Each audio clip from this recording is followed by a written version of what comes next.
Everybody, if you're just signing on here, I'm just starting the live chat up. I'm going to wait for some people to get on here. I'm just setting things up still. So we'll get going here in a little bit.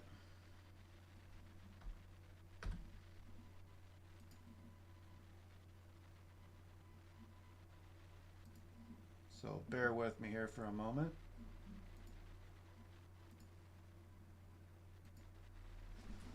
Make sure the audio is working and everything.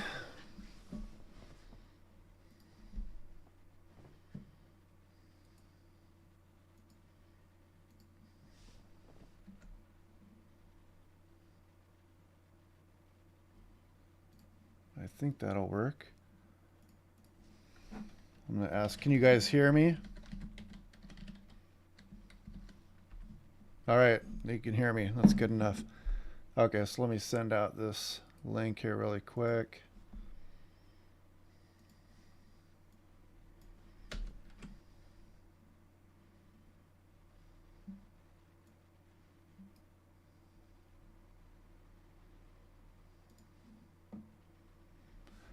All right, we got some followers in here already, it looks like. All right, good, good, good. So yeah, I've been checking out some of the new model runs here. It looks like storm's still on track here. And looks like they brought up some high wind warnings for the coastal areas too. They upgraded that from this afternoon. It looks like you can see basically all the way through the higher terrain there in the Oregon coast. That wind advisory is going to be pretty marginal for the Willamette Valley, but it's still going to be gusty there. It looks like the high wind warning extends. Let's see, did it extend the entire Washington coast? Yes, it does. And it extends over Skagit, Whatcom counties near the water there too. San Juan Islands, Whidbey Island, Port Townsend area. And you can see how that wind advisory kind of mostly skirts the western portions of King, Snohomish, and Pierce County. That's kind of highlighting the water. Looks like the wind speeds are going to be a little bit higher towards the water there.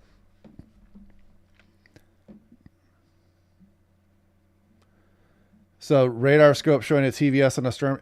Yeah, sometimes when you start getting stronger winds that run across the Olympic Mountains there, those tornado vorticity signatures will show up. And it's really just the wind interacting with the terrain, and the Doppler kind of reads that. It's not actually a tornado, but it does kind of fool the radar into thinking there is a TVS there.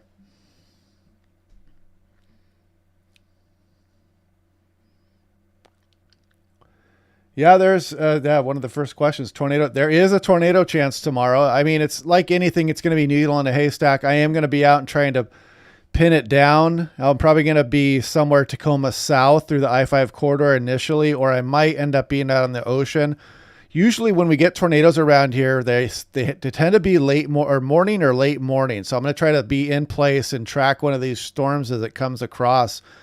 The instability is really good at the lower levels, so the air is going to be so cold aloft, and the wind shear, the turning in the atmosphere isn't that great, but the wind shear is so intense that it might give the spin needed to one of these updrafts as it moves through the area. So there is a chance we could see a funnel cloud. I would not be shocked to hear about a tornado report in Western Washington or Western Oregon tomorrow.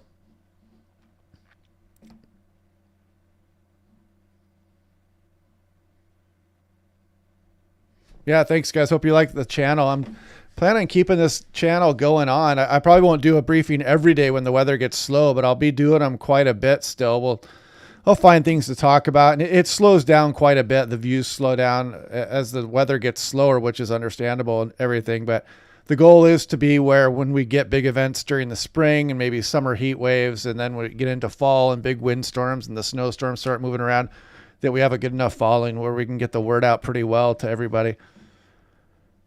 Man, look at some of these mountain snows too. We're probably going to get at least a foot. I would think we're probably going to get a little bit more than that at Snoqualmie Pass tomorrow. It doesn't look like anything in the lowlands, but I wouldn't be surprised even if some of these showers drop. Some of the higher hilltops might get a little dusting or whatnot too when the really cold air aloft moves in over tomorrow afternoon. Yeah, so that's how much snow. You can see Stevens Pass probably going to get closer to 2 feet. Some of the volcanoes are going to get up over 3 feet.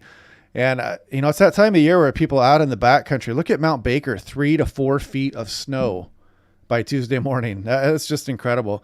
White Pass, look at Paradise, 3 to 4 feet as well. So I don't think that the road, 410 going back around isn't going to be open anytime soon. So you'll be able to go up to Paradise, but not back out. And I wouldn't recommend going out there tomorrow, but there's going to be a lot of new snow coming up.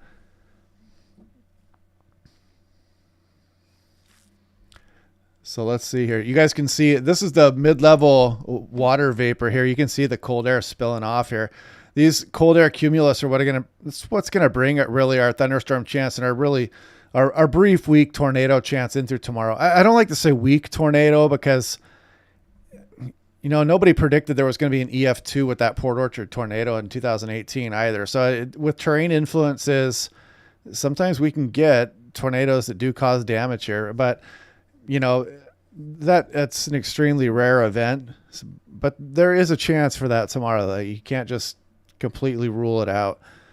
You can see the spin up of the storm system going on here. It's just impressive looking. I mean, look at it's right now we're looking at pretty much a fully mature cyclone at this point. And so it's going to start filling here shortly. And luckily so really, I mean, because if this thing was making landfall at this point, it would be really, the wind speeds would be significantly higher for Vancouver Island, Western Washington, and for the coastal ranges too, the coastal areas. This would be a really damaging storm. It's going to weaken just enough to keep it out of the really damaging scenario, but it is going to still cause probably some tree damage and some power outages across the region. And we could get a gust, you know, up in the upper 40s for Seattle, maybe up over 50 miles per hour for Bellingham, San Juan, Whidbey Island. The coast could get a gust to 60 miles per hour. Yeah, I don't know about next winter's La Nina. Maybe we should look that up. I haven't looked at that in a while.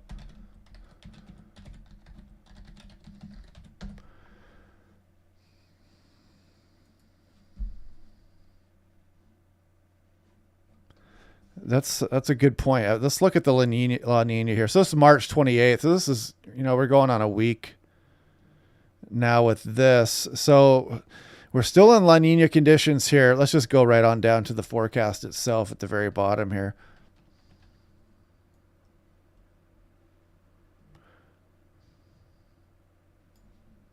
Oh, where are we here? Okay, I'm fiddling around here. Where'd we go? Okay.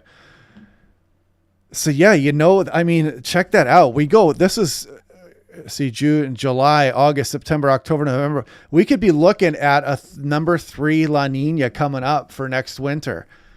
I thought that we would be we're usually moving into a neutral year after a couple of La Ninas, you usually move into a neutral year, but it's not unheard of. It did happen. I think it was 98, 99, and 2000, I want to say, where we had 3 La Ninas back to back. And you'll see the model predictions here, though. Some of them do say that we are going to be moving towards that neutral scenario.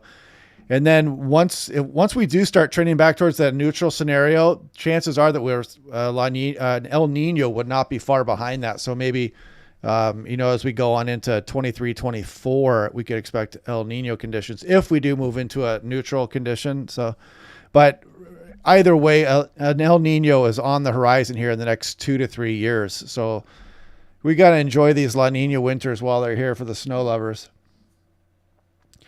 Yeah, so that's a good, Jeffrey Sturgeon brings up that point, Weather Channel next week and has snow showers and mix. There's a really cold trough coming up well into next weekend. So it looks like we're going to warm up pretty good for maybe a couple days and maybe even a really warm day on Thursday. And then as we go on into next week, and another trough is going to settle over the area. And in fact, I was going to look at that here. Let's go ahead and do the 12Z run here and take a look at that extended. Oh, let's back up again here. Sorry about that. And let's bring up the control. So this goes out 360 hours. Let's do surface pressure. Actually, let's do upper air heights, and we'll check that out first. So here you can see our storm system really that moves in over Vancouver Island that we've been talking about here for the last several days. Then the ridging, that's going to give us our really warm day on Thursday there. And then another trough starts to settle in next weekend. And you can see that kind of retrogrades over the area here. Oh, this is the 18Z. Sorry about that. And man, yeah, that is going to be a really chilly trough next week. And so there could be, even flirting with some lowland snow on the higher hills in a trough like this. As you can see, the ridging allows that north flow to just kind of open up the colder air into the region. So yeah, this La Nina winter is really flexing its muscle here. And this is what they tend to do going on into spring. So that is pretty impressive. There's our powerful storm. Then there's a ridging, warm day Thursday, and the troughing just returns with a vengeance. I mean, look at that thing just opens up right on top of us there. Too bad it's not December or January with the setup like this. We'd get really cold. So tornadoes, yeah, we'll go into tornadoes a little bit more here too as we go through the chat here. There is a tornado chance tomorrow. It's like always, you can't try to predict significant tornadoes around here. It's probably going to be of the brief and weak variety if it does happen, but I would not be surprised to see a tornado around here somewhere, or somebody reporting a funnel cloud. There's so much shear in the atmosphere. The lower levels are going to be very unstable. And let's go ahead and just start looking into that here. So this is lightning. This is according to the HER. So here we go on into Monday morning here. This is about 10 a.m. Monday morning. You'll see some of these. Oops, sorry about that. 10 a.m. And then you can see some of these showers. Actually, this is updraft helicity. Let's get down to the lightning here. Okay, here we go. So this is lightning potential. You can see that there are going to be multiple rounds of these showers moving through with some lightning potential on through Monday evening. You can see kind of the Seattle area is blanketed a little bit, but Seattle south towards Olympia, out towards the coast, the Olympic Mountains, and portions of the north interior there.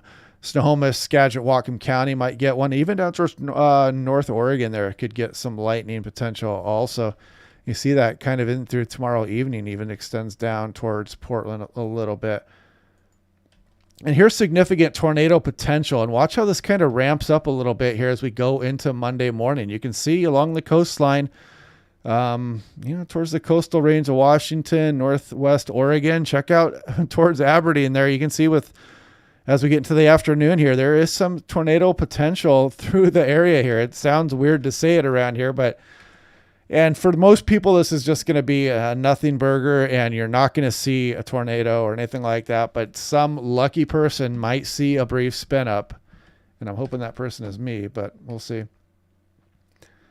Yeah, so yes, there are these people who don't like snowfall around here. They do exist. So hopefully we are going to go into an El Nino winter here in the next few years coming up. Active tornado season for the Midwest and tornado. Yeah, it looks like that is what is coming up here, especially with what we just looked at here, according to let's go back to that here. When you get a setup like this is North America. You guys can see Alaska, Washington, Oregon, California. You can see this troughing setup here and the ridging over the eastern portions of the U.S. And this really allows moisture return to come into the southern plains and even central plains. And you really get some good troughs and some good energy moving off the Rockies here. And this is how severe weather really gets going here over the Great Plains. And it's that time of year now. You're starting to move into mid-April, and this is prime severe weather set up here. A really deep trough setting up over Washington and Oregon there. This would be money for storm chasers. I would try to be out chasing this setup right here if this does occur. Yeah, Reed Timmer's a good guy. I know him. I like to consider him a friend. We don't know each other that well, but we do meet up out there once in a while out in the plains. He's a good guy. He's very passionate. So where will I be chasing tomorrow? I was going to go out to the coast early in the morning, but I might hang back a little bit more towards the I-5 corridor a little bit. As you can see, this tornado parameter here is mostly towards the coastline, but I think that it might be near the I-5 corridor here a bit more too. So I might hang out a little bit inland and then go out to the coast and watch the waves later. But I'll play it by ear in the morning when I'll look at some parameters again as I go out in the morning, and then I will make my decision. And then once I get out there, I'll watch these cold air cumulus as they start to move on shore, and I'll watch these showers as the Langley Doppler radar picks them up. And I'll try to make some last minute adjustments to try to get underneath one of those, hopefully thunderstorms as they move through the area. So it looks like Monday, early afternoon, late morning is probably going to be the best chance of a tornado threat there. And this is updraft helicity here. This kind of shows you where there might be a rotating thunderstorm with, an updraft going on. And you can see some of that action up even to southern BC there, or along the Washington coast, or it kind of moves down towards Shelton and Olympia. And as we go into Monday afternoon there, check that out. Just about 5 p.m., another one just crosses by the mouth of the Columbia down there.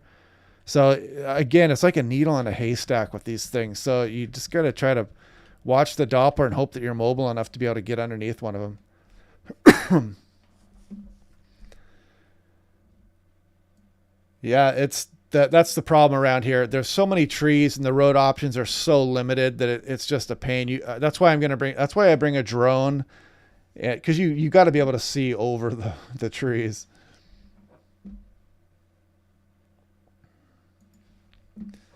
Yeah, thanks, Maria Gilligan. I'm so glad I found your channel. Yeah, thanks a lot. Word of mouth is probably how this channel's been spreading.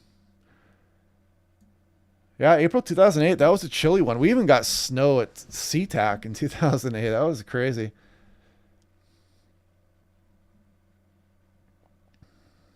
I'm checking out the chat here. There's a lot of messages coming across. Let's see.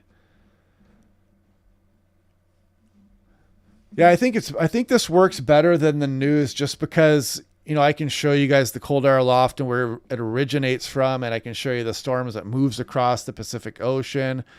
And I can show you a whole slew of things, and they've got to kind of put this product out really quickly. And, they only have a few minutes to talk about things, and they're trying to cover a lot of bases, but they just don't really have the time to show as much as I do a lot of times. But you guys can see this winter storm warning, all the Cascade areas, Olympic Mountains. If you're going to the backcountry, I mean, you must be a severe weather chaser, because I think Stampede Pass probably going to be gusting 50, 60 miles an hour with heavy snow falling. That might be something fun to experience, though, once in your life. You can see Cascades through Oregon. And there's a high surf advisory too, you guys. So watch out if you're out along the coastline. Those sneaker waves are going to be active tomorrow. Heads up. Do not turn your back on the ocean. Jonathan Pulley says the wind is getting strong here. Power has already flickered.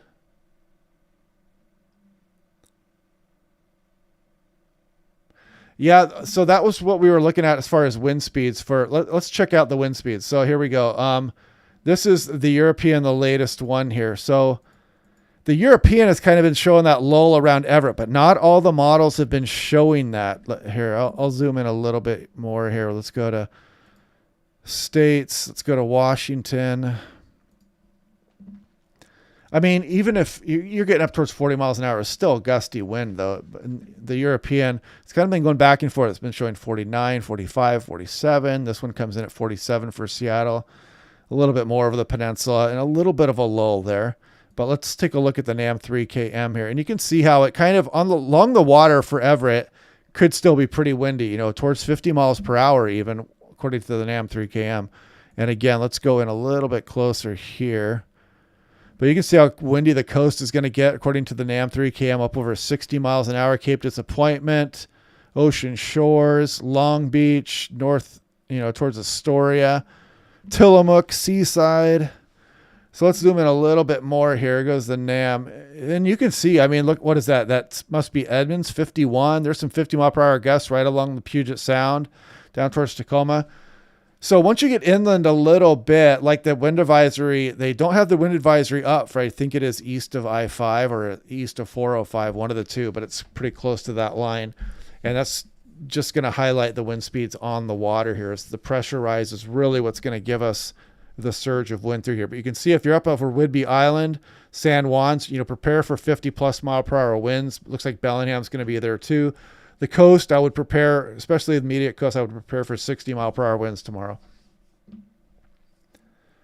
Her and the NAM saying both 45, 50 from midnight to 3. Yeah, the wind's going to pick up here pretty quick. So if we take a look at this, so what are we right now? We're at 940. So we're going to be at 5Z here.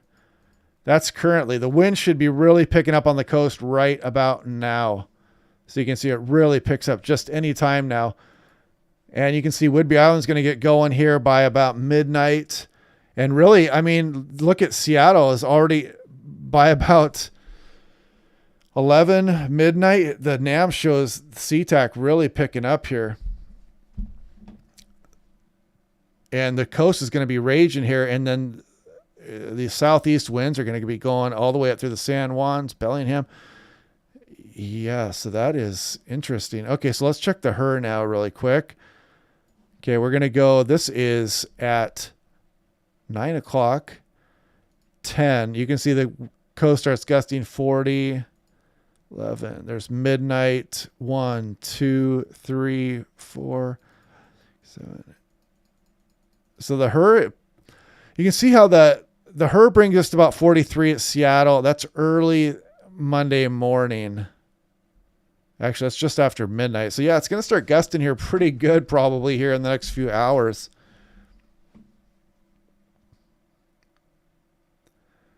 Central Whidbey gusting 40, 50 miles per hour. Yeah, I'm going to try to go live tomorrow as well. I'll try to get in a good spot and go live. I'm going to try to go live in the afternoon too if I can get a good viewpoint of the waves, because the surf's really supposed to pick up tomorrow evening. And I'll try to be out there at high tide, and I'll really try to get some wave action and do that. And if I get a good thunderstorm or, you know, a good view of a storm, I'll try to do that live also. Jonathan Pulley's in the middle of making a forecast for his weather page on Whidbey. Oh, yeah, yeah. Yeah, your winds are going to be picking up here any second now. Let's zoom in on Seattle Whidbey Island. I know I have a lot of viewers in Seattle here, so this is right now. You can see, yeah, that's the HER is showing that wind picking up here. In fact, let's go to the more recent HER. That's 10 o'clock. Looks like you're already gusting, 45 miles per hour at Whidbey Island there. Check out even Bellingham. Looks like it should be gusting here shortly up towards 50. And midnight, you can see some 50-plus gusts up there. 1, 2 a.m. By 2 a.m., the HER has 43 at SeaTac. 45. And then in the afternoon, there's another punch of wind going to be coming in the afternoon here too. I think it shows it better here on the 0Z run, because this one goes out 48 hours. But you can see that's about 1 o'clock local, 2, 3, 4. Look at that. At 4 o'clock, SeaTac gust to 49 miles per hour. 5 o'clock, you can see some of the Seattle Metro gusting towards 50. And really, we're getting some widespread 50 mile per hour gusts here. The coast, I mean, even down towards Olympia, and of course the higher terrain goes without saying pretty much. Wind starting to gust in Birch Bay, Blaine. Yeah, that's what I was seeing here too. It looks like between 9 and 10, you could be up towards 50 miles an hour there in Bellingham. Yeah, that's a good question. Jalalabad 420. I was looking at that too, and I did find yesterday I was finding a couple tornado soundings over the Port Orchard, Kitsap Peninsula region, and that might be in play again tomorrow. And that's something I'm going to look at closely in the morning, because this cold air is just going to come rushing in so much that any kind of terrain influence could really, I mean, with such an unstable atmosphere, any kind of terrain influence with turning on that wind in the lower levels could really enhance an updraft and make it spin. So I'm definitely going to be checking that out before I head out towards the coast. I'm going to watch and see what the trends look like.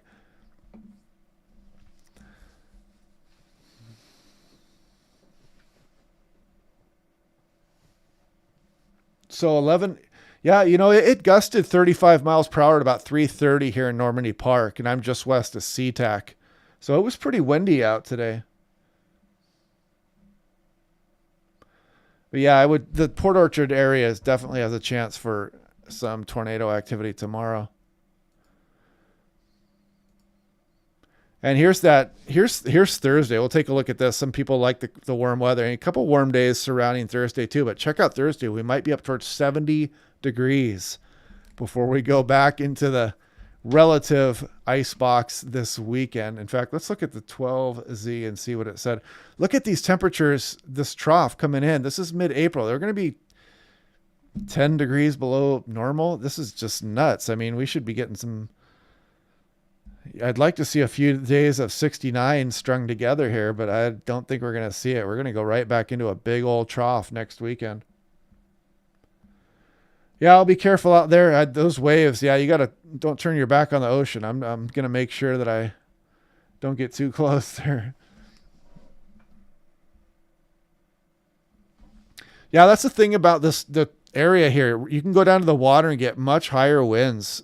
And then you go back in some of the sheltered valleys, and if you're behind a hill or you got a lot of trees and you're kind of in a little bit of a depression, you can really be much less. You can have your winds. You can be surrounding areas gusting to 35, 40 and be getting a pretty good windstorm, and you're gusting 15, 20 because you're kind of in a sheltered area.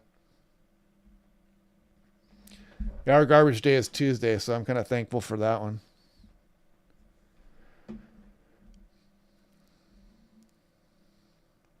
Yeah, Vancouver, BC had that tornado. That was a fun day.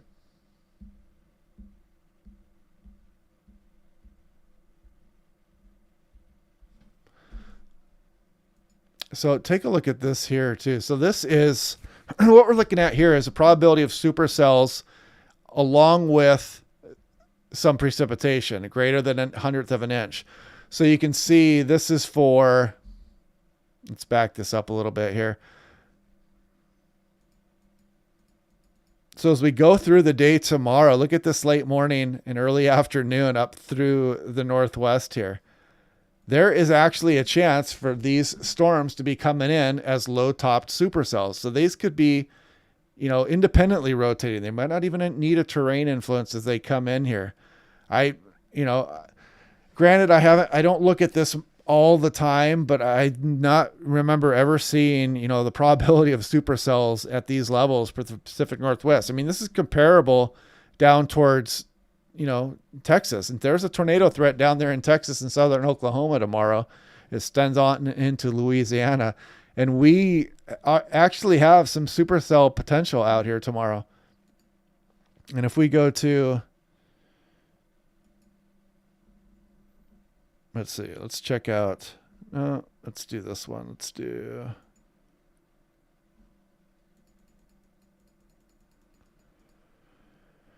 and this is the chance for probability of SIGTOR over 1. So this is just kind of showing where some of the ingredients for tornadoes may line up tomorrow. And you can kind of see that little highlight there south of Olympia across portions of western Washington, North Oregon. And yeah, I'll be chasing a lot. I'm off basically from the beginning of May through into late June. I'm off of work. I'll be out chasing all the time. We're actually filming a movie. I'm working with a filmmaker, and we're going to go out there and try to get one more really good tornado shot. But yeah, I'll be out there for probably several weeks this year out storm chasing.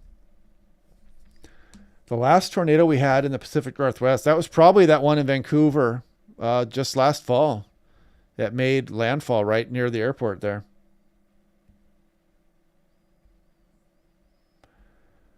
Yeah, heat dome. So why not some supercells? Yeah, we do get some low top supercells once in a while around here. I mean, they're not the monsters that roam around in the Tornado Alley and the Great Plains or anything of that sort. But the ones in May of 2020 out in Eastern Washington were pretty significant storms, though. Those were mean supercells. Those were comparable to what you might get in Kansas and Oklahoma and Texas. They were extremely powerful storms. That was a pretty fun day. No tornadoes, but yeah, funnel clouds are not that uncommon around here. They do happen. You will see them occasionally if you're looking hard enough and you're kind of out there chasing, trying to position yourself underneath these storms. You'll see a funnel cloud every couple of years or so in this area. Yeah, storm chasing is just it's fun. I mean, it's some of the best memories that I've had and in my life with weather, or I've been out in the Great Plains chasing these storms. Some of the stuff you see is just amazing, from just huge hail and the weird shapes that it makes, a huge 4-inch hailstone and just lots of it all over the place, to seeing awesome tornadoes and just the craziest lightning and these huge mothership supercells. It's really a fun time out there. Highly suggested. I might actually do a thing where I have people that want to go on a trip, and they'd have to, pay some type of fee, and there'd have to be some kind of safety agreement, but I'll host somebody on a trip out here. I'd probably only bring 2 people, And we'd probably rent a large SUV and I'd bring a driver with me and we'd go do that. But I'll probably try that for next year. Yeah, I remember that day that those water spouts out there. There was a whole bunch of them out there in the North Puget Sound there. I remember that. Tornadoes hit mobile home parks. Yeah, I mean, there's a lot of mobile home parks out there for one, and it probably makes headlines when those tornadoes do occur and they hit those mobile home parks just because it does a lot of damage. When tornadoes hit homes that are well built, it usually doesn't do that much damage to them, especially when they're weaker tornadoes.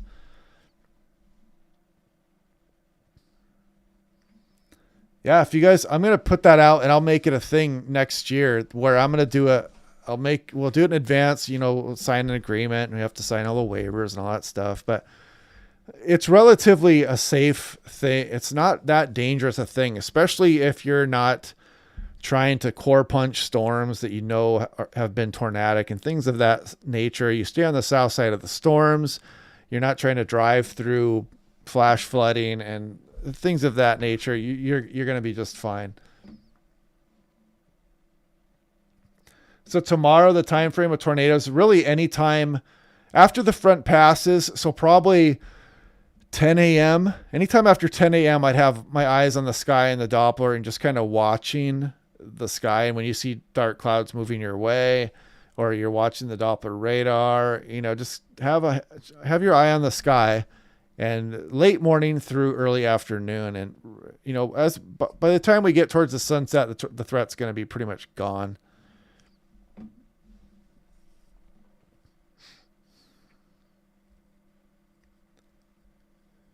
Yeah, that Port Orchard tornado was pretty wicked. I mean, that was an EF2 that passed by the Walmart there. Yeah, hail can be. We rented a car it was actually July 2020. We saw an awesome tornado in Wyoming, but about 30 minutes before that, we were punished with some of the biggest hail I've ever seen. I mean, it was shooting glass into the car, just blasted our windshield. It damaged the car, did $9,000 in damage to the rental car. And luckily we had the insurance on it, but it was a crazy experience. I mean, it was like Randy Johnson was throwing rocks at our car. It was insane. Yeah, you can still see the tree damage behind Walmart. That's crazy. Yeah.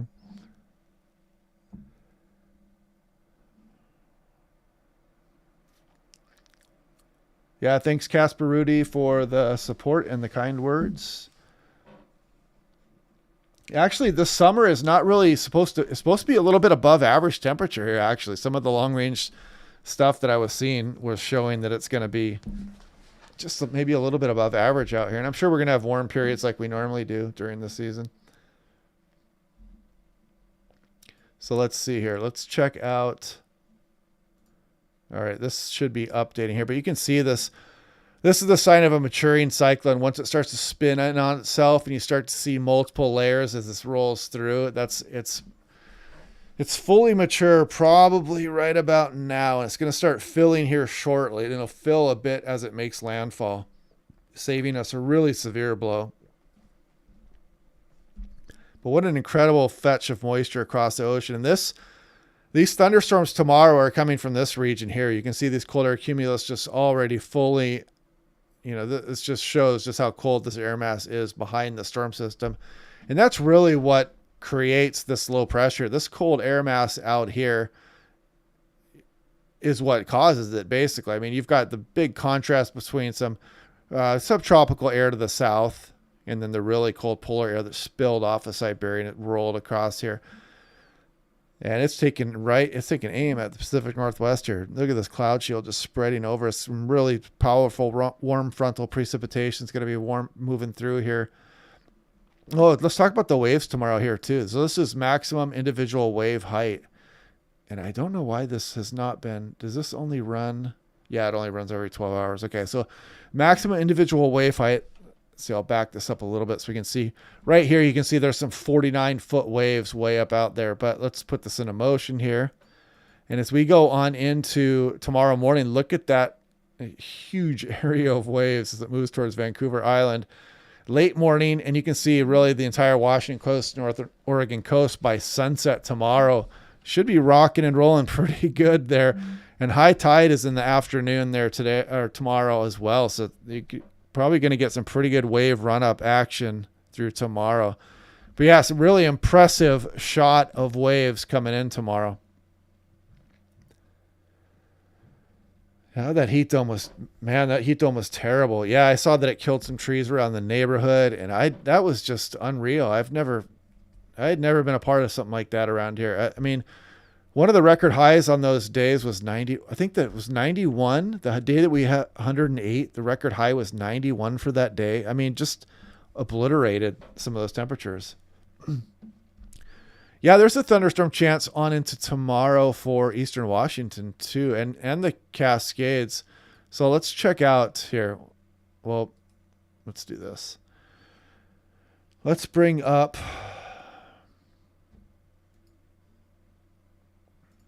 severe weather, and we're going to look at instantaneous flash rate, and we'll go on into, here comes tomorrow morning. You can see the lightning threat start to materialize. The Europeans kind of been highlighting the coast and areas, Seattle north a little bit, but then you can see as we move into the afternoon hours, really a lot of Western Washington as well. But there is early afternoon looks like Eastern Washington as well, but really anywhere could get a thunderstorm tomorrow. There's no telling where these showers are going to set up really. So this is a little bit of disagreement with like the HER and the NAM.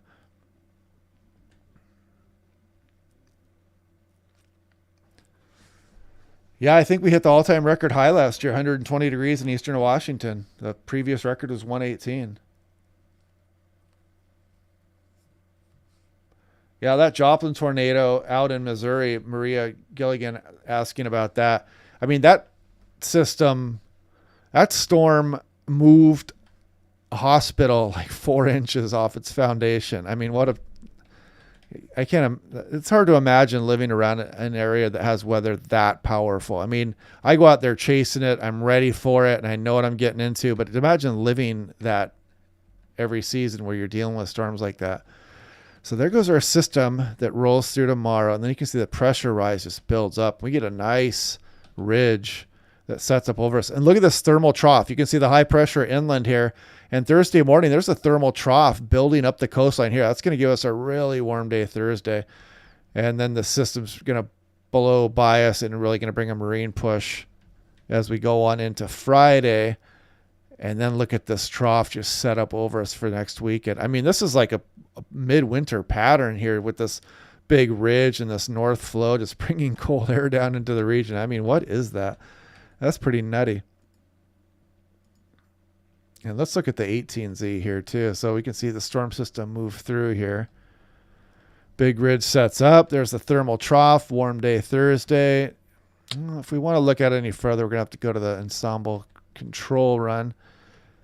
And yeah, the 18Z, you can see that big ridge set up there. So it's definitely going to open this trough up over us. So yeah, it's looking like pretty good confidence in that troughing coming next weekend.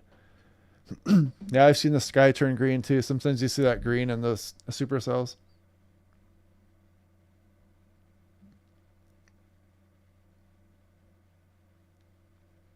Yeah, Eastern Washington will get tornadoes as well. Same with Eastern Oregon.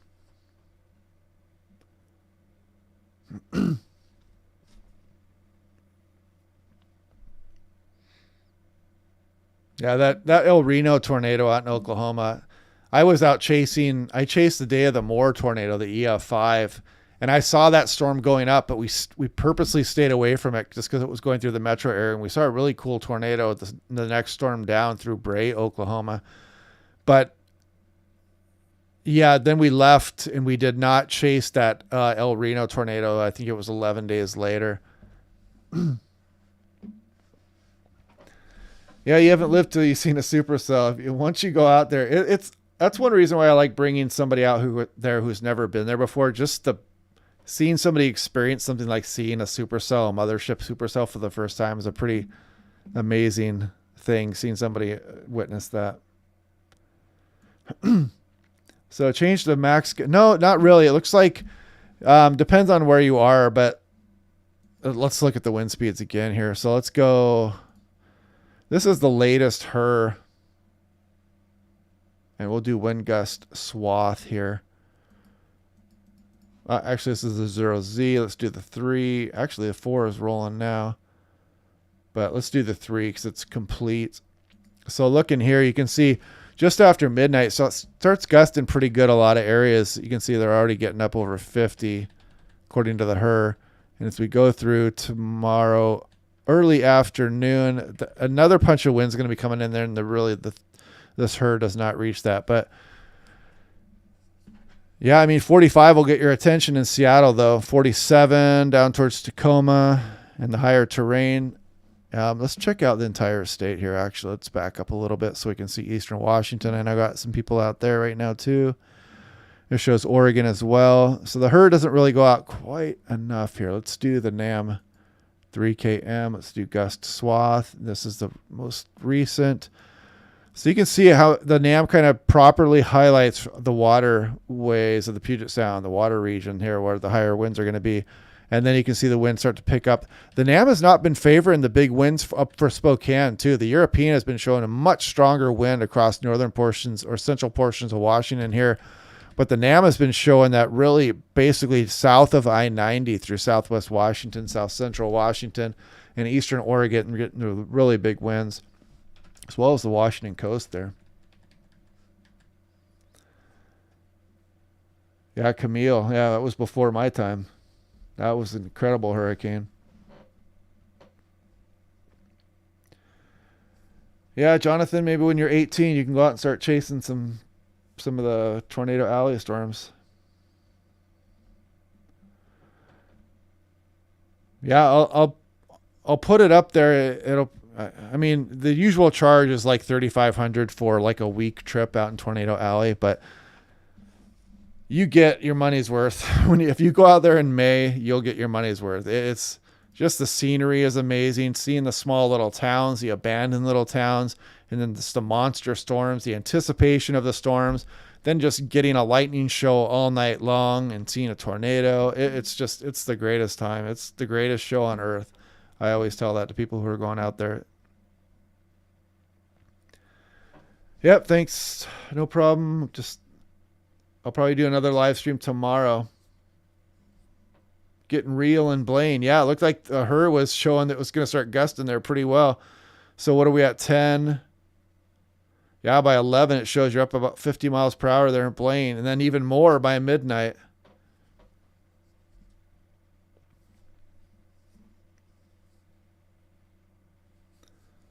Yeah, we do get intense lightning events around here sometimes, especially in the summertime when we get those big upper level lows that move in south of us and with big diffluent low aloft. And sometimes those big thunderstorms will move off the Cascades in western Washington. Sometimes eastern Washington, Oregon will get really good lightning shows too.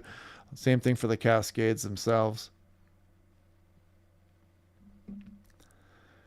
Yeah, I've got some pretty incredible time-lapse stuff from my days out chasing. Let's see if I can.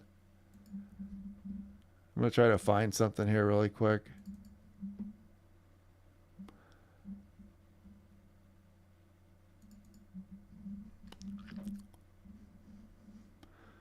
I got this one on, I think this was May 21st, 2020. I mean, we just sat here for a couple hours while this thing spun in front of us. And this was a time lapse, like taking a picture every 3 seconds. And you can see how much cloud to ground lightning this got. So this was, yeah, I mean, good time. This was the second half of that time lapse here. There was so much cloud to ground lightning that I was afraid to get out of the car here for a while. And then this thing tried to produce a tornado also. And this was about 2 hours earlier here. This is what we saw about 2 hours earlier. And it doesn't really do it justice. I mean, it's cool looking, but when you're actually out seeing this, it's pretty crazy.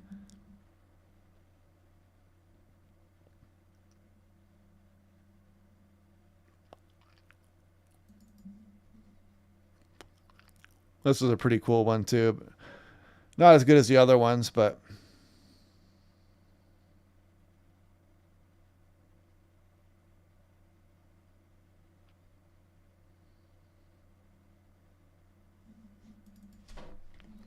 Yeah, just a few examples there.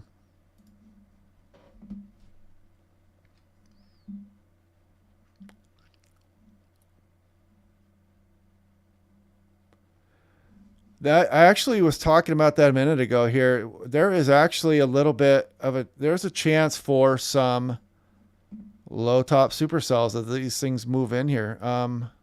What was I looking at here? So supercell parameter.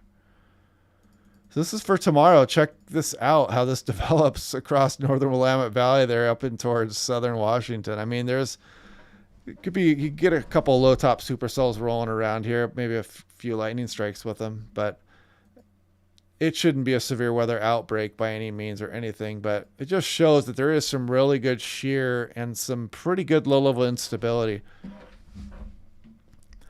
I kind of wonder if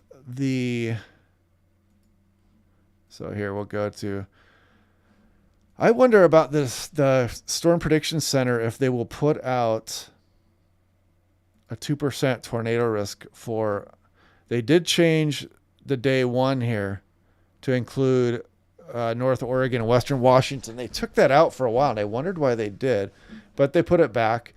And maybe they'll put out some kind of thing the day of for 2% tornado across the region up here. I don't know. We'll see. But in fact, let's look at the discussion to see if they may even mention us.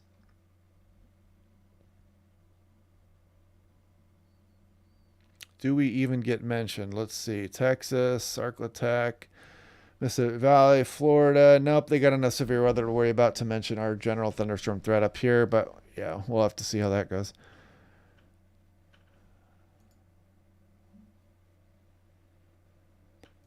So are they talking? Okay, so they're updating things now. So yeah, this is for tomorrow.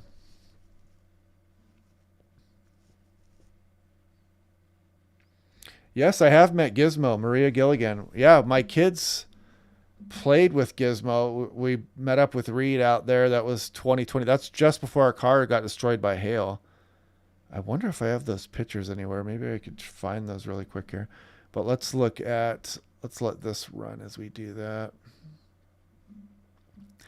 But yeah, you can see this storm is on track. I mean, it's amazing. I find it amazing, even though I do the weather all the time, how these weather models can pick up these systems so well. You know, how good the science is behind the forecasting now. I mean, I've been watching this for well over a week, this potential. I was talking about the potential for the Gulf of Alaska to develop and to spin up one of these powerful systems on the southern periphery probably more than 7 days ago. I think it might have been up to 10 days ago. I've kind of been watching for this type of system. And sure enough, it came around, and then these models picked up on it really, 6-7 days in advance.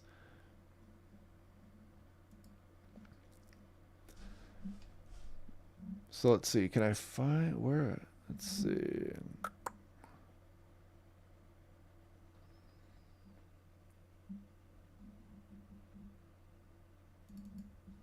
I'm trying to do a little searching here for July 2020.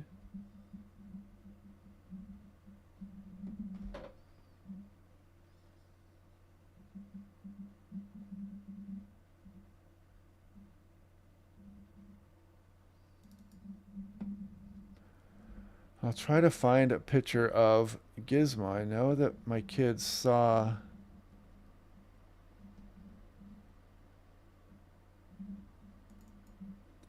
Well, here's me as I got out of the car, and I had glass in my eyes when the hail destroyed the car. And there's Reed Timmer to the left there, and we're talking back and forth, and I was yelling something to him. But there was a tornado on the ground to the left here, so we were getting back in the car pretty quick. And there's my son on the right there, and there's Reed on the left.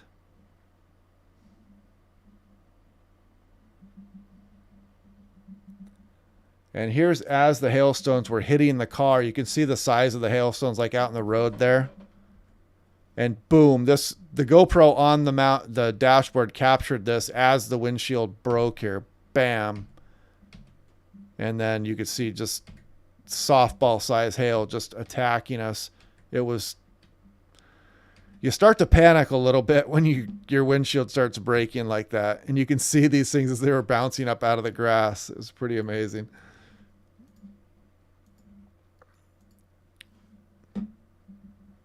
Yeah, I know I have pictures of Gizmo out around here somewhere. But anyway, here's the tornado we saw that day.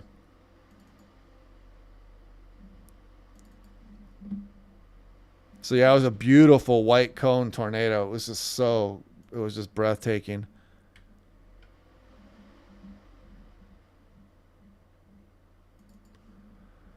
And here are my kids with Reed in the back, and there's Gizmo. So they were playing with Gizmo for a little while there.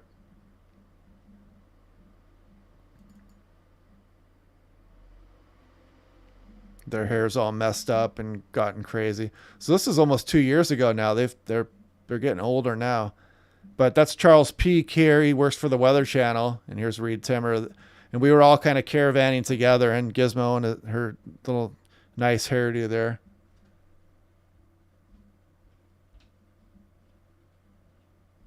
But yeah, it was a great tornado. It's one of my favorite tornadoes. It was just an amazing day out there.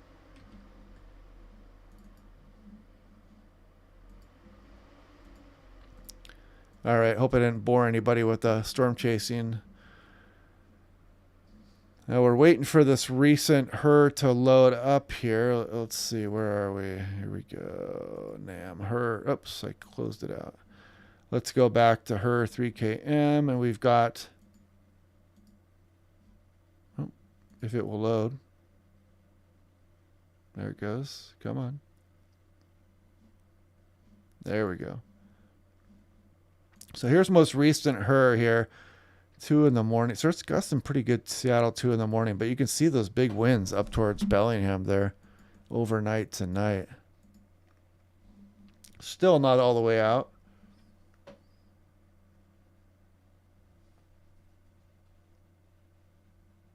Yeah, they were using that van in their National Geographic series. Yeah.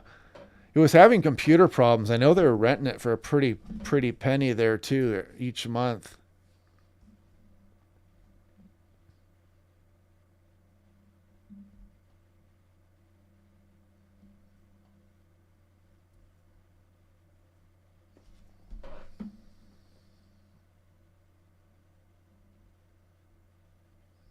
Yeah, I wonder about that. The future of forecasting. I mean, it'll probably just get better. But we're going to reach a point. It can still get better from where it is now, but we're going to reach a point in forecasting where we're only going to get information as good as the data we're putting into it. And we really, we still don't have a great sampling of the atmosphere as it is. We're still launching manual balloons, and we need to get some kind of data collection real time of more sparse areas to really improve the forecasting. We're going to run into a roadblock here eventually, because you put garbage in, you're going to get garbage out. If you're not measuring the atmosphere properly, your forecasts are not going to continue to improve.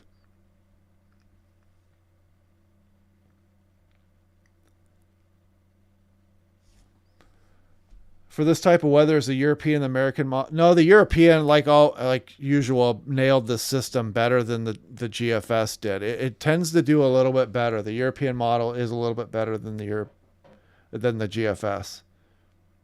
No, goggles are not that crazy when you're out storm chasing sometimes. I mean, that's a pretty rare event where you're getting your windshield busted out like that, but it does happen. And goggles are cheap, or you can just throw a pair of, clear glasses on that you can get at Walmart. The biggest hail I've ever seen here was 1.25 inches. It was in a severe low-topped thunderstorm that moved through and really moved over Kent East Hill, and it produced a tornado, the only tornado I've ever seen here. Well, I shouldn't say that. I've seen 2 other tornadoes that might have been tornadoes, including one last year. But yeah, I saw 1.25 inch hail. I saw almost an inch hail here last year. In fact, last March, really big hail. I'm going to take a couple of storm chasing next year. I'll put out a thing, and we'll sign waivers, and we'll do it up. Might cost a little bit, but I will do it. And I'll probably take 2 people on the trip, maybe up to 3.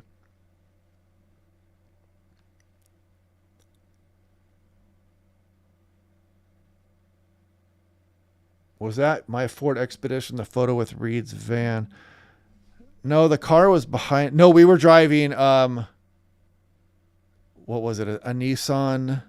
It was a Camry. It was like a brand new Camry, and it had heads-up guidance system in the windshield, of course. So when the windshield got damaged, all that had to be replaced. So, but it was definitely worth the experience. Was definitely worth what happened to the car. I mean, I would have paid $9,000 for that experience again.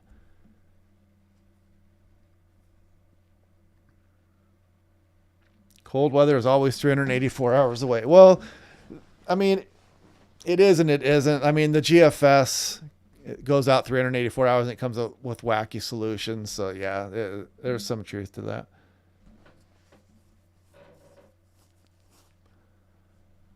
Yeah, glass in the eyes was not good. That was not very fun. Would I expect more tornadoes in the Pacific Northwest as the climate continues to change and get warmer? Well, it's hard to get tornadoes here just because we don't have that really warm air source. I mean, when you're looking at here, let's look at the United States here. So there's a big boundary, it's known as the Rocky Mountains. Then you have a really warm water here, the Gulf of Mexico, and this moisture can make its way all the way up into Canada during the summer and during the springtime, but it can't really get much further. Sometimes we'll even push into Montana up against the Rockies towards Helena even, but it can't really make it into Western Washington. So we're like looking for moisture. You got to get moisture kind of aloft just to line up just right. And the Pacific Ocean moisture is just not that warm and not that dynamic. So it's probably not in our lifetimes anyway. You're probably not going to see much of an uptick in tornado activity here. I mean, maybe a little bit if we get some kind of influx of warmer air into the region, but it's still not going to be that big of a deal. It's something you probably would never notice it.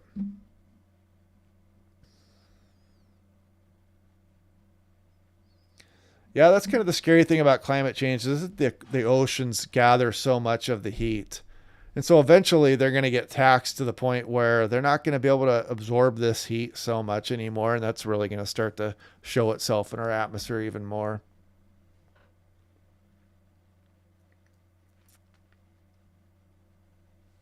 Yeah, I hope you guys like that. It's always fun to show storm chase stuff. This was the 18Z here. You can see kind of like as we go through the morning hours, we're going to get gusty winds overnight tonight through Seattle, then a little bit of a calm. And then the afternoon again, another little punch of wind through there. So we're going to be gusting probably into the 40s much of the day tomorrow, including on into the afternoon for Seattle. And then this is what I'm looking forward to Thursday. I don't know what I'm going to do on Thursday, but I'm definitely going to be outside. I mean, look at that. We're going to get up towards 70 degrees. I can't wait for that. Yeah, the racer girl mentioned the tornado in Monroe a few years ago. I remember they caught that on the webcam there, didn't they? And you could kind of see it spin through the area there.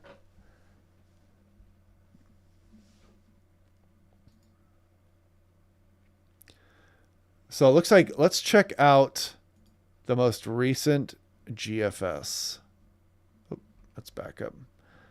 Let's do GFS.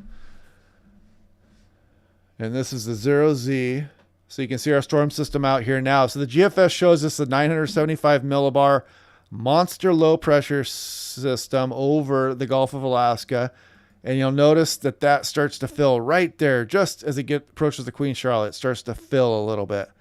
And it's probably going to be about a 984 low when it makes landfall there. But you notice that this energy just kind of traverses the terrain there, the Rocky Mountains, and it really develops in the backside here.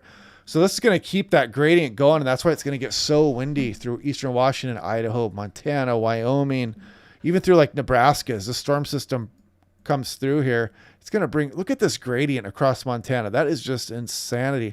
These are 4 millibars here. That's, you're looking at 4, 8, 12, 16, 20, 24, 28 millibars from just north of the Canadian border towards the Montana border.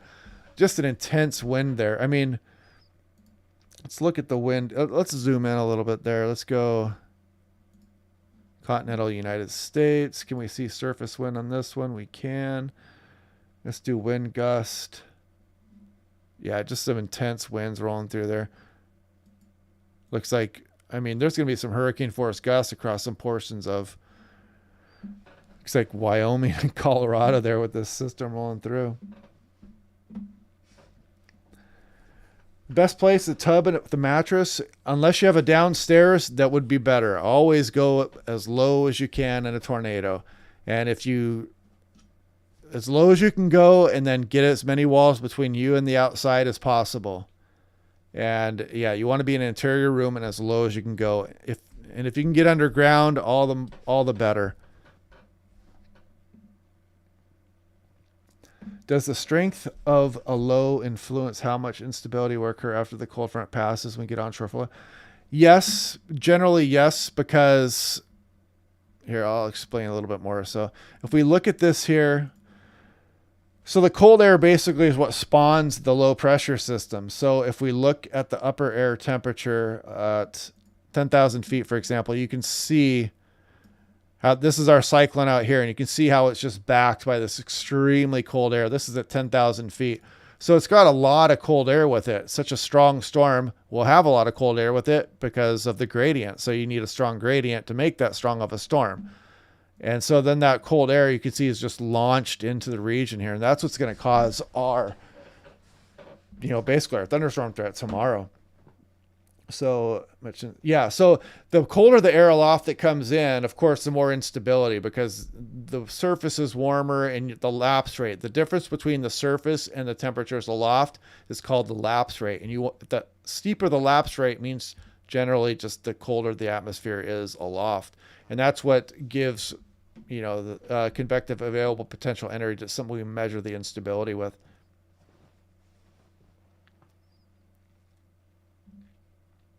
Oh yeah, let's do that real quick here. Let's go.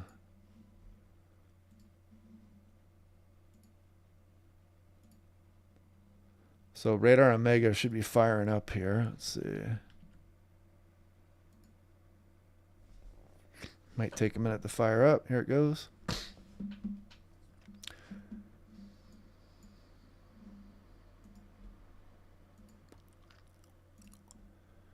Let's go single site radar first, and we'll take a look at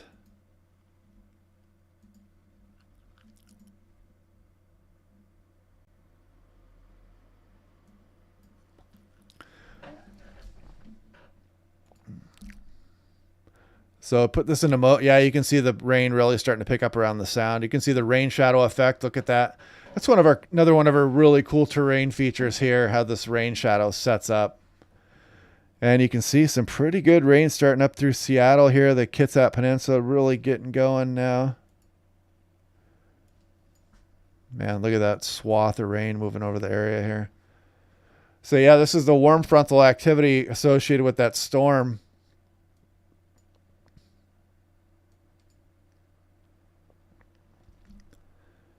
And if you go like this, split screen this, and then if we'll go to velocity. And this is where you can tell. So we'll take a look at this. You see Copalis Beach there in Aberdeen. The red is wind that is moving away from the Doppler. The Doppler can tell which direction the wind is moving here. And so this was moving away from the Doppler, and the green is moving towards the Doppler here. So you can kind of see that you're moving out of the south-southwest. And once we start getting closer to the frontal system, we'll see like embedded segments of a really powerful wind that move through with some of this precipitation. It's not happening yet because the system is still fairly offshore. And this also has where we can see both at the same time here.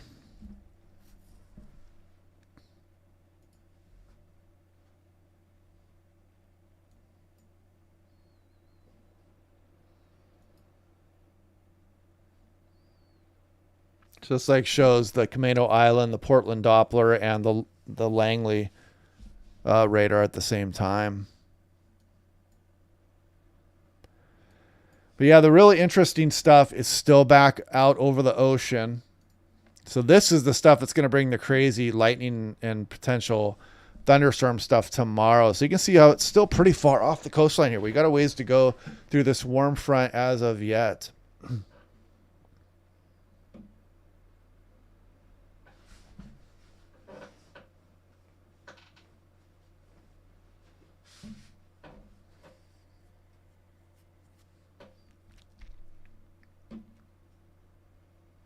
Yeah, so it looks like Robbie says Tillamook getting hammered, lots of wind and rain.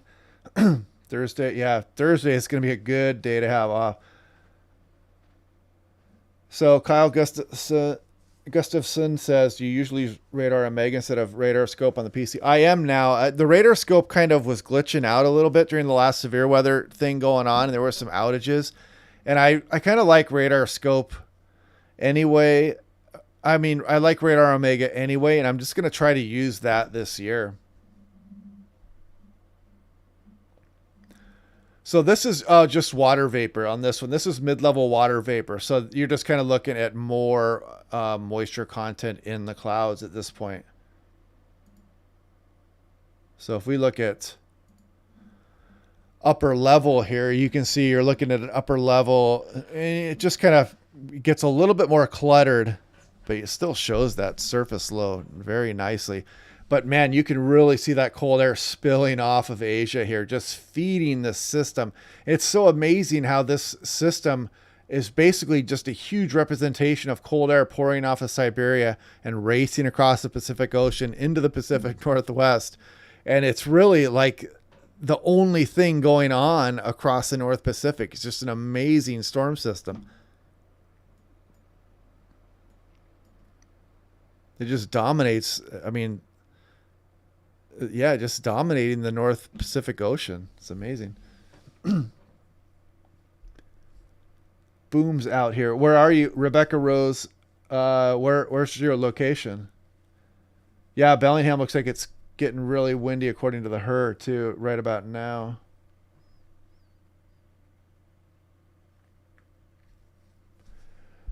Yeah, severe weather coming next week out to the Midwest.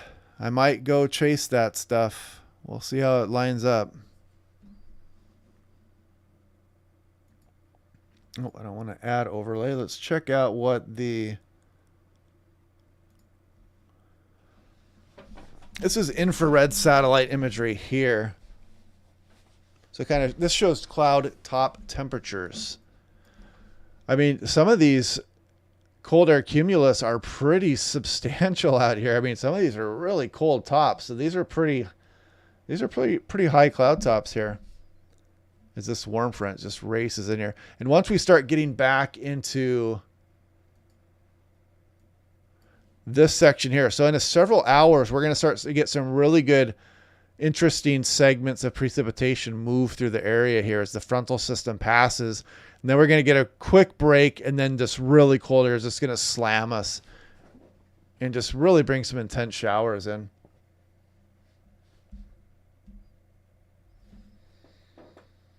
Yeah, water vapor is a problem with greenhouse being a greenhouse gas also. Yeah, we need all the snowpack we can get, especially for eastern portions of the state, especially Oregon. Oh, you live in Tillamook in a... Nice.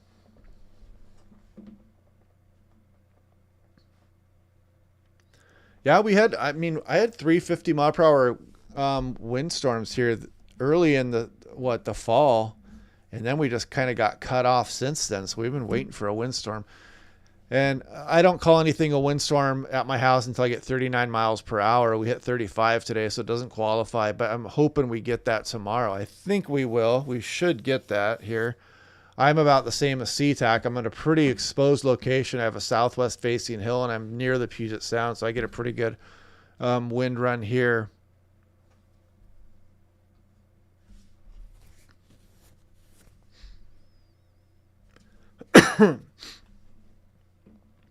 Yeah, this low pressure didn't quite meet.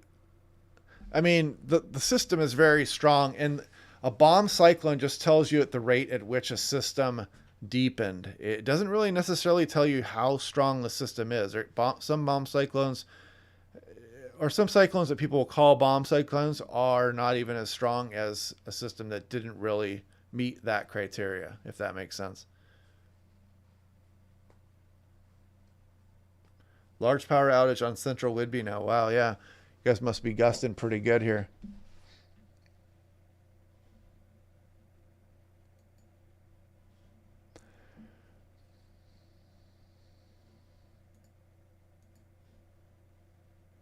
What we're looking at here now is kind of showing the instability. Let's see. I'm going to go into Seattle. Just showing the Cape around Seattle tomorrow. So you can see that instability really peaking late morning through early afternoon across Seattle. And they're even showing up some there for Tuesday too. Some cold air loft still going to be around. But we're not going to have that many showers around for Tuesday.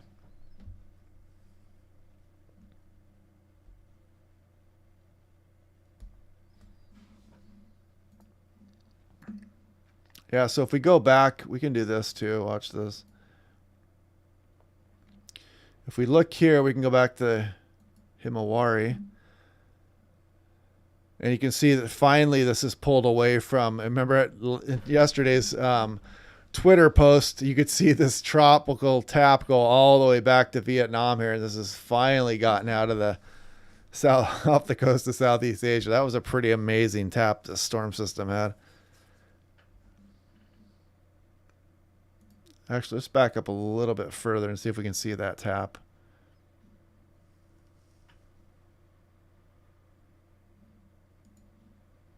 Yeah, 137 people watching now. That's nice.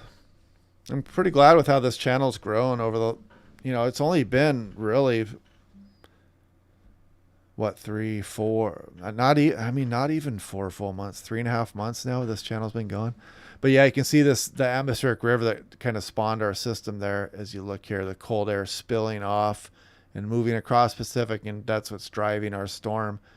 And it kind of spawned this atmospheric river all the way down towards Vietnam, all the way across the Pacific Ocean.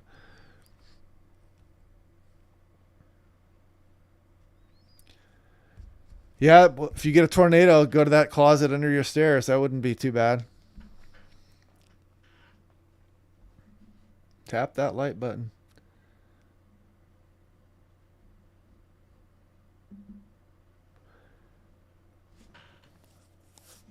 So, okay, let's see what's going on here. Let's look at, I'm interested, look, there's probably a new forecast discussion out now, 8:30. Yes, so let's take a look at what the National Weather Service is saying now here too.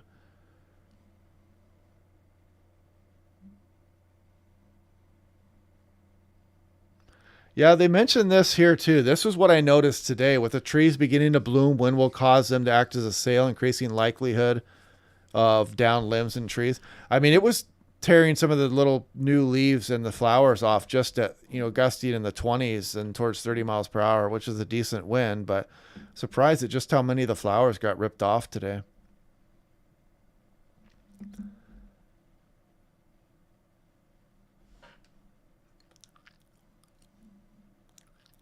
Yeah, glad you guys appreciate the channel.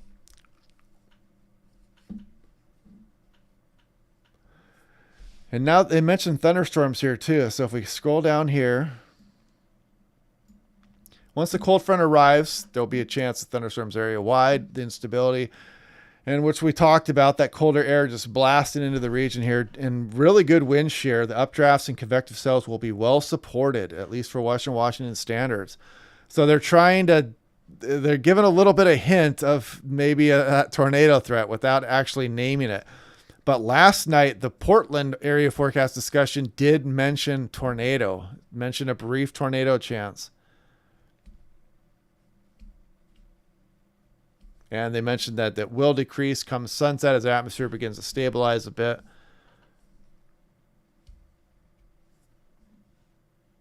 And they also mentioned the high surf too. That's what we're going to go out and see in the afternoon as well. 20, 25 foot waves with the high tide in the afternoon, possible beach erosion. So really got to watch out. If you're going to the beach tomorrow, heads up on the ocean. I mean, you can be in a spot where you think that you're free of the waves and you're safe. And those sneaker waves will, I'm telling you, they will come in hot and heavy, and they can come in hundreds of feet further than any wave that you've just been standing there for an hour watching.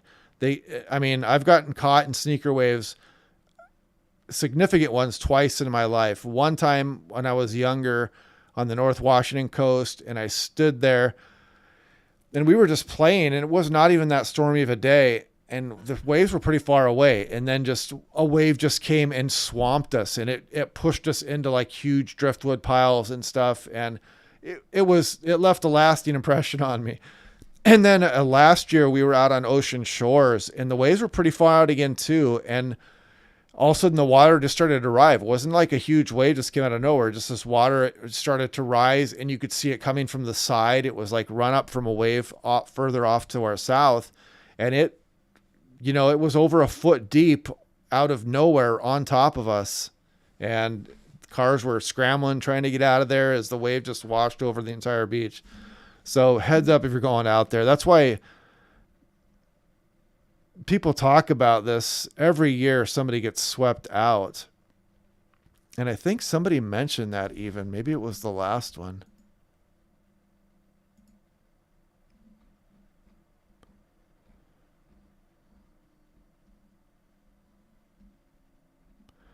But anyway, one of them mentioned that, yeah, if you see somebody swept out, not to even try to help them and just to call 911 and keep an eye on where they're located. It's just, you just get yourself in even more trouble. But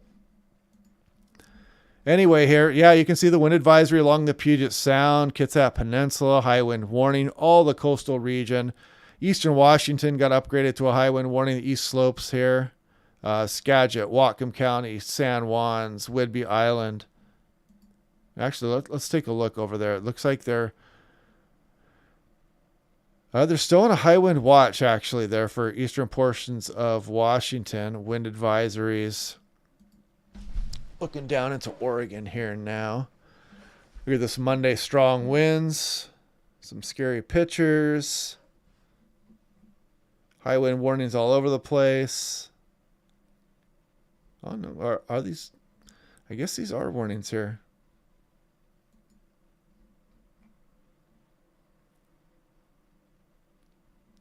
Yeah, these are high wind warnings. So let's check this out. Let's click on Moses Lake and see that. High wind warning. Gust to 60 miles per hour possible. Yeah, so Evan Elliott asks, what's up with no warnings on the foothills of Western Washington?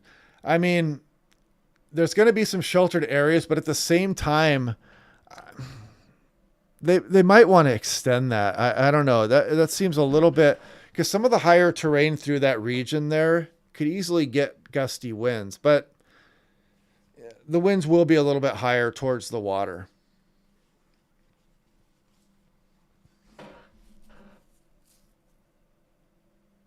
Yeah, that's a big one. Ryan Snell mentions there too. The flowering cherries haven't bloomed yet, but are on the cusp of blooming. It's a good thing they're not fully bloomed now, because the wind ripping through tomorrow might really hammer them. Rob East mentions he was at the beach earlier today and the waves were already huge.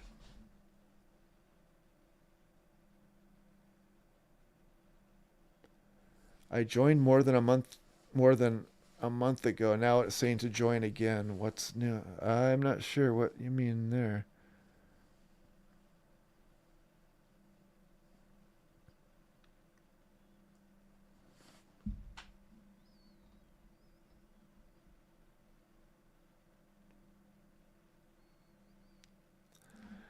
Yeah, I considered going to Eastern Washington just to see that dust, but I think that I can't resist a tornado threat. Any chance of a tornado, plus the big waves, and plus just the chance of seeing lightning, I'm probably going to stick on the west side here.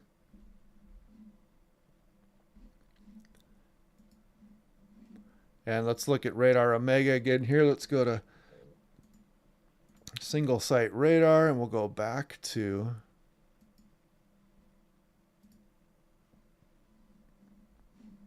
let's put this in motion. The Langley radar that went in 2012, such an awesome thing to have. I remember for years, for decades, we didn't have any radar on the Washington coast. And you just always kind of interpolate and try to predict what was coming by what was on the satellite. Well, Evan Elliott asked what time of the year is best for thunderstorms here. I mean, we can get thunderstorms year round. The best for the most lightning is definitely in the summertime because you'll tend to get those systems that move off the Cascades and can produce quite a bit of lightning.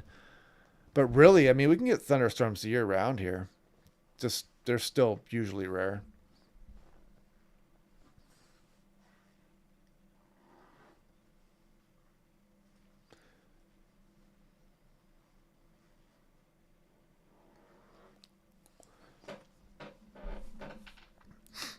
Yeah, the channel gets pretty active when we get active weather, the channel definitely picks up in activity. So there's a high wind warning. Winter storm warning here.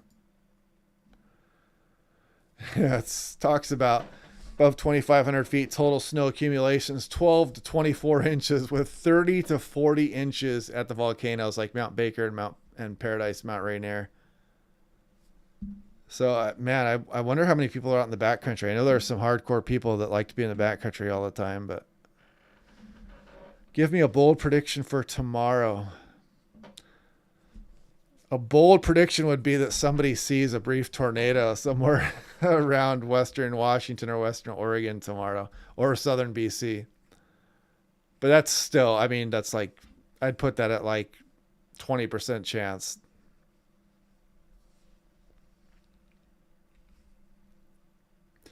Yeah, that's one reason why I did the channel, is just because so much of the Weather Channel is just East Coast stuff, and it concentrates on severe weather or hurricanes, or even when we're having active weather here, they'll go back and play reruns of old weather for the East Coast, and it just kind of wears on you.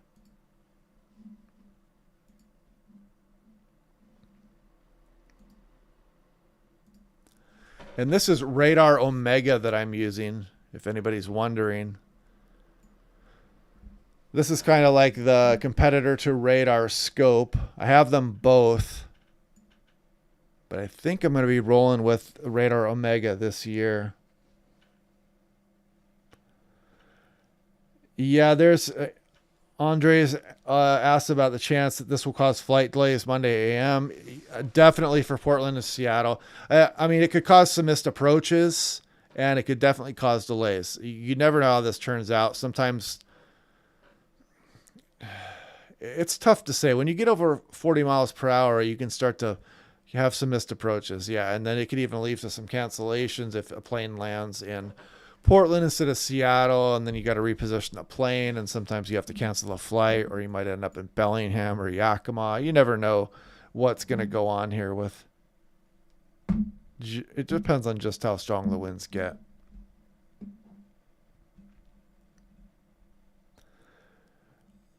No, it should. We usually don't do too bad with snow melt causing flooding. Sometimes in eastern portions it can, but it's generally not that big a problem. It's not going to be that. I mean, the flooding shouldn't be that bad, I wouldn't think, because of the warm temperatures.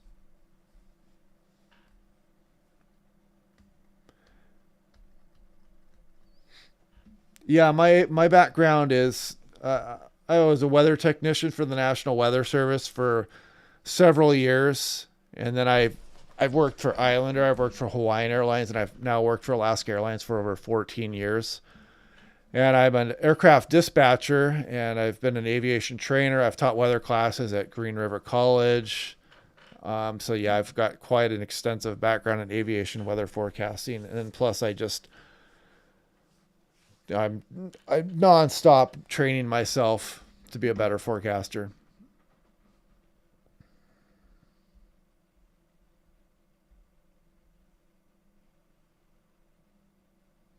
No one special. All right. Thanks for stopping by. how fast is this storm moving up in the atmosphere?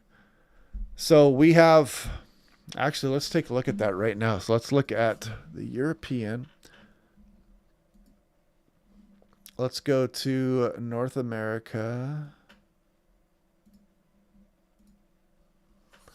And we're going to look at, let's try to highlight the strongest winds with this thing, upper air wind. Let's look at 300 millibars. So right now we are about 6Z, 192 knots, which is about 220 miles per hour as the wind speed in that jet stream right here. Racing through here is about wind at about 30,000 feet at about 220 miles per hour right as we speak. And then at 18,000 feet, we're looking at, let's see, about 143. So that's over 160 miles per hour. That's only 18,000 feet. That's not that much higher than Mount Rainier with the sustained wind of over 160 miles per hour, which is really stronger than pretty much the strongest hurricane on the planet. How many Alaska employees are currently watching? There are people at work that mention it. They're saying, hey, yeah, we watch your videos and stuff. And I used to do a lot of briefings at work about the weather. I've slowed down a bit.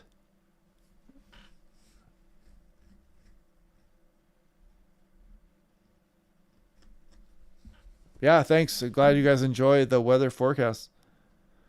Yeah, Camp Muir. I haven't looked. Let me see if there's a way. Let's do current conditions, Camp Muir.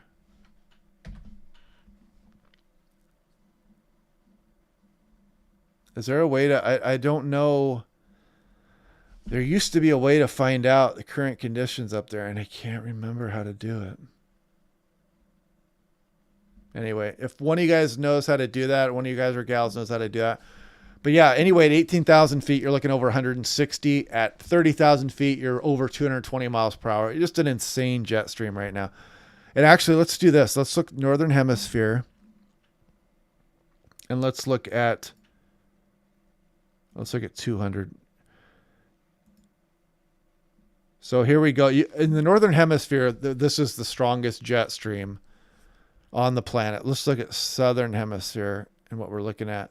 Yeah, this is the strongest jet streak on the planet, and it's right off our doorstep here. Right through here, we're racing at over 220 miles per hour. And did you guys see this? Some of you people might be joining late. Check out the wave activity rolling in through tomorrow afternoon into tomorrow night. Just really some incredible waves should be increasing on through the afternoon tomorrow.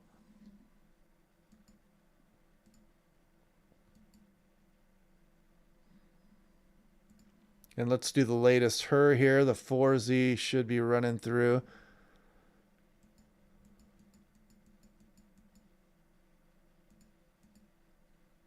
Stops at 22Z. And the NAM, yeah, the NAM and the HER have been showing just south of I-90, the main wind speeds. Not as much for Spokane these last few runs. But the coast still getting a good blast here. Clear lightning. So a lot of times you can see lightning. I mean, I've seen lightning strikes well over 100 miles away. So sometimes you can't even really see the cloud and you'll see flashes. So people could call that clear lightning. It's still going to come out of a cloud. But there are thunderstorms that lightning, can strike, 10 miles away from this 10 miles away from the storm. And so like what they call the bolt out of the blue, that actually is a real thing. So, and sometimes you can't even hear thunder at 8 to 10 miles. So that can be a tough one. Generally, anytime you can hear thunder, you can be struck by lightning. Lightning can do weird things, and it can really launch out from its main storm.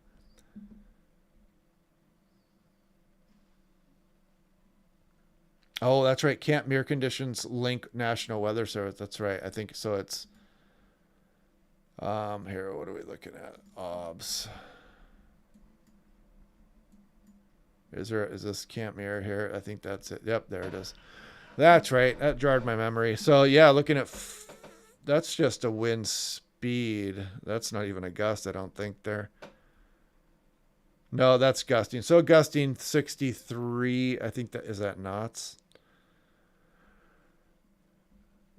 Yeah, look at this morning was gusting 84. Man, that's crazy. It's gonna be worse tomorrow morning. So I wonder if anybody's up there right now. I'm sure there's probably some hardcore guy or gal up there. And again, if you guys didn't see, if you just joined late, Thursday looks like it's going to be a really warm day here as we get like a thermal trough even moving up the coastline there. We could probably be up towards 70 in Seattle, probably lower 70s some places around western Washington. And of course, even warmer down towards Portland. Let's actually look at Portland real quick here. Yeah, look at that 73 on Thursday for Portland. But don't get too used to it because look at this trough and this cold air that's going to move over the region as we go in through next week, and it's going to really cool down.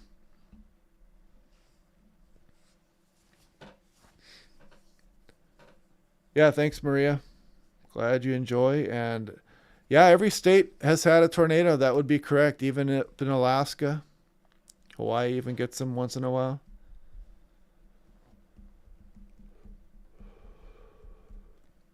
Yeah, that reflect the sun brings up a good point. What will our heat domes look like when El Nino hits? I won't even think about that. I mean, but I know that setup was really meteorologically extremely rare, but it definitely was affected by climate change. I mean, it's probably just much more likely at this point, and it did raise the temperature a couple degrees. Yeah, Thursday. Wait till Thursday to mow your lawns. Yes. Yeah, Port Townsend high wind warning there too.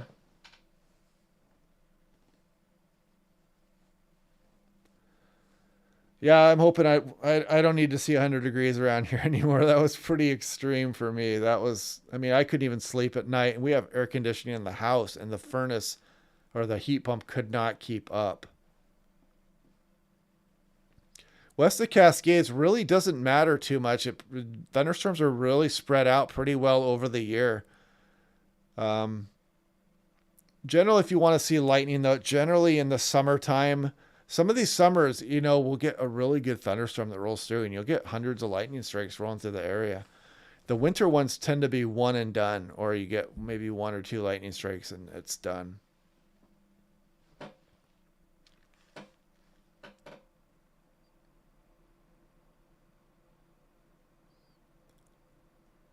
Yeah, Cliff does a lot of blog posts about climate change in the heat dome. Yeah, and he admits that was enhanced a few degrees.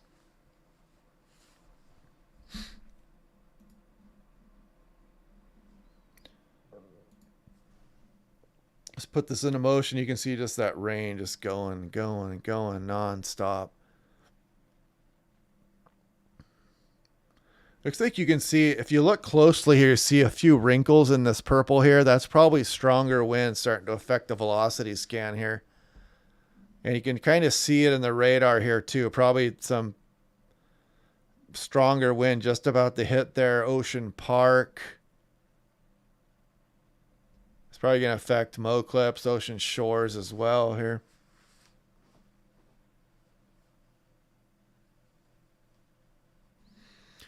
Oh, so it's 11 o'clock. All right. So I'm going to head out early tomorrow. So I'm probably going to end the live stream now. I will live stream at some point tomorrow as well. And when I find something good, I'll try to live stream it and show you guys the images of it. So thanks everybody for stopping by. And let's finish up just by showing the the water vapor loop here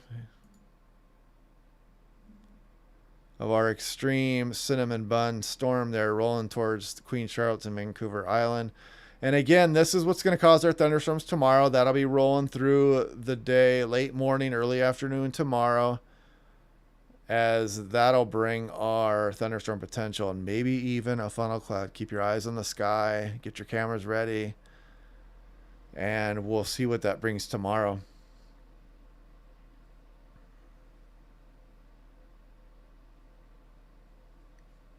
Yeah, cross your fingers that I catch a little brief tornado that doesn't harm anybody tomorrow. But anyway, I will talk to you guys tomorrow, and I'll live stream something cool tomorrow.